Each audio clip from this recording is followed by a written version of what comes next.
1957, Philadelphia, Pennsylvania.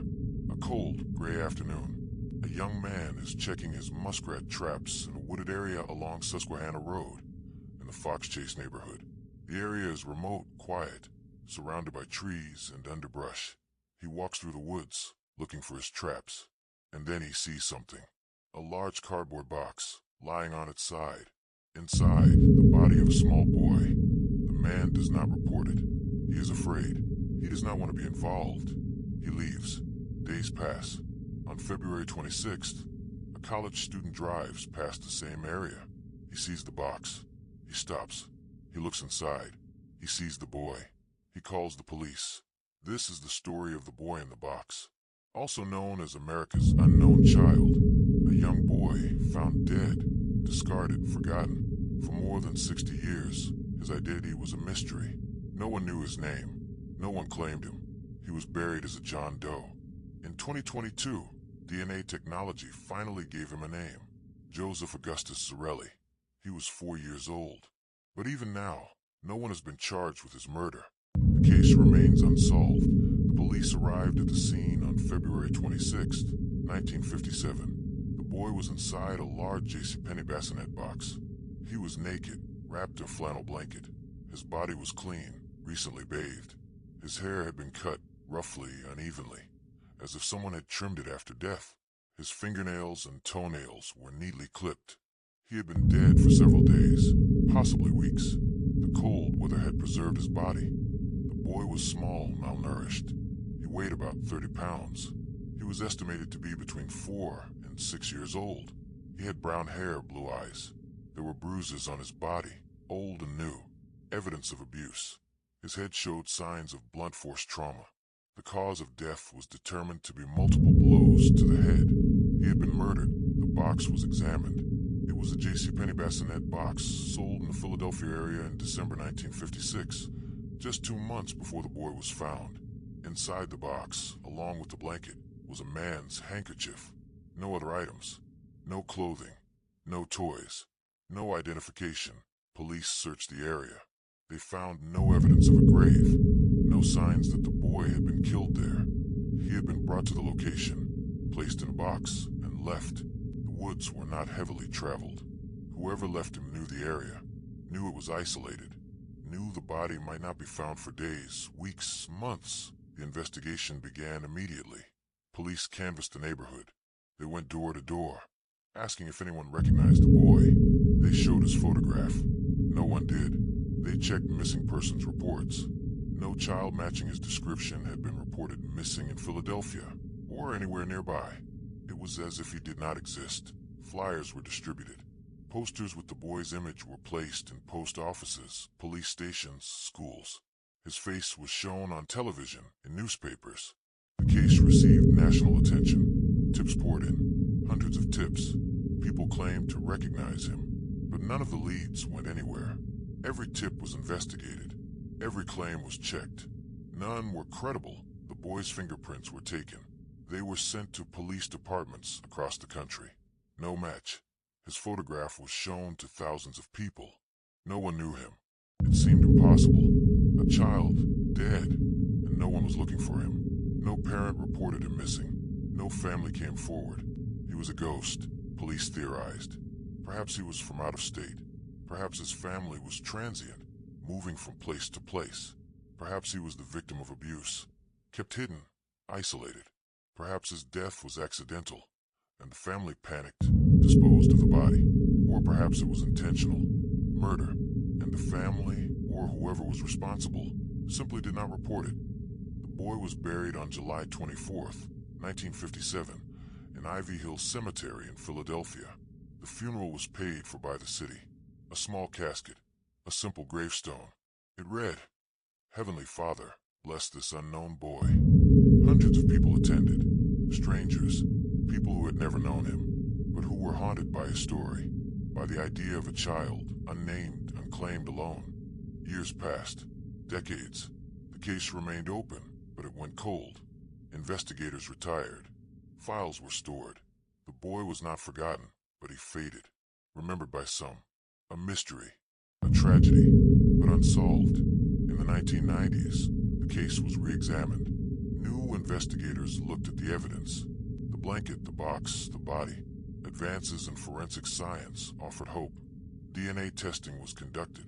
A profile was created. But there was no match in any database. The boy remained unidentified. In 1998, a woman came forward. She claimed she knew who the boy was.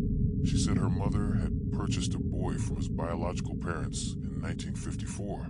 She said the boy was abused, kept in the basement, malnourished. She said her mother killed him in a fit of rage. In early 1957, she said her mother cut his hair, bathed him, placed him in the box, and disposed of the body. The woman's story was detailed, specific. Investigators were intrigued. The woman, known only as M, gave a statement. She described the house, the basement, the abuse. She described the boy's appearance, his injuries. Some details matched, but others did not. Police investigated the house she described. They excavated the basement. They found nothing. No evidence of a child. No blood. No remains. The woman's story could not be corroborated. Some investigators believed her. Others did not. The case remained unsolved. In 2016, the National Center for Missing and Exploited Children created a new facial reconstruction of the boy. Using the skull, forensic artists built a model, a 3D image of what he might have looked like in life. The image was released to the public. It showed a small boy with brown hair, blue eyes, a serious expression. The image was shared widely. Tips came in, but again, none led anywhere. In 2019, the Philadelphia Police Department partnered with the genealogy company, Identifinders International. They began using investigative genetic genealogy, the same method that had solved the Golden State Killer case, the Doodler case, others. DNA from a boy's body was uploaded to genealogy databases. Family trees were built, relatives were identified, and slowly a name emerged. In December 2022, the Philadelphia Police Department held a press conference. They announced they had identified the boy. His name was Joseph Augustus Zarelli. He was born on January 13th, 1953. He was 4 years old when he died. He was from the Philadelphia area. His parents were known, but they were both deceased. His father had died in 1959, his mother in 1989. Neither had ever reported Joseph missing. The announcement was shocking. After 65 years, a name. Joseph Augustus Zarelli. He was no longer the boy in the box. He was Joseph, a real child, with a real name, a real life, however brief. But the announcement also brought more questions. If Joseph's parents were known, why had they not reported him missing? What happened to him? Who killed him? His parents were dead. They could not be questioned. They could not be charged. The case was not closed, just partially solved. Investigators searched for records, birth certificates, school enrollment, medical records. They found little. Joseph had not been enrolled in school. He had no medical records. He seemed to have existed, but barely, hidden, kept out of sight, abused, neglected, and then killed. Police believe Joseph was killed by someone in his family. A parent, a caregiver, someone who had access to him, someone who could keep his death a secret. But without living suspects, without witnesses, the case cannot be prosecuted. The identity is known, but the killer is not. Justice, in the legal sense, will never come. Joseph's grave was updated. The headstone was replaced. It now reads, Joseph Augustus Zarelli, the boy in the box. Born January 13th, 1953. Found February 25th, 1957. Identified December 8th, 2022. Flowers are left regularly. Strangers visit. People who never knew him, but who remember, who care.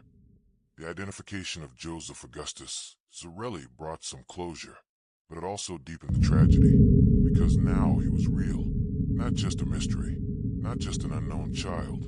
He was Joseph, a boy who lived, who suffered, who died, and who was forgotten by the people who should have protected him.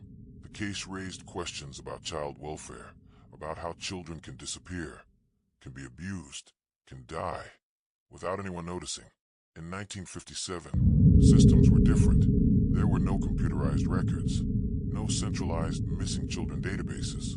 Children, a especially those from poor families, from transient families, could fall through the cracks. And Joseph did. Investigators continue to search for answers. They have interviewed distant relatives, people who might have known the family. But memories are vague. Records are incomplete. Joseph's siblings, if he had any, have not been located.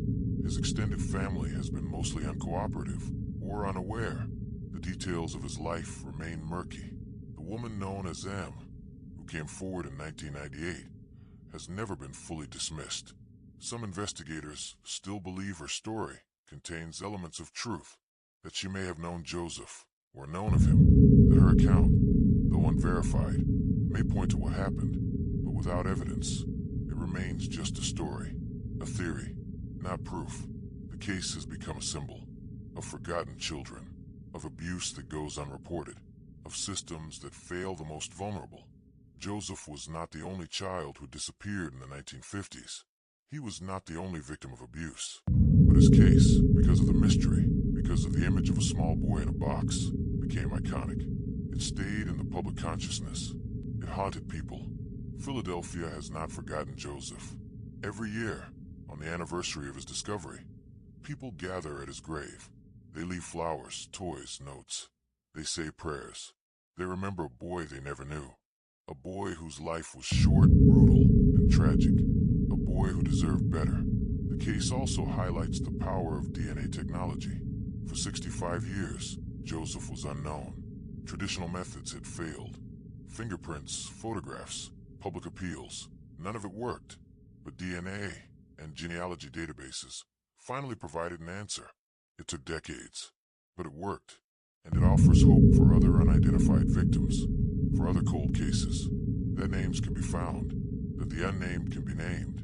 But naming Joseph did not solve the case. It only answered one question. Who was he? The other questions remain.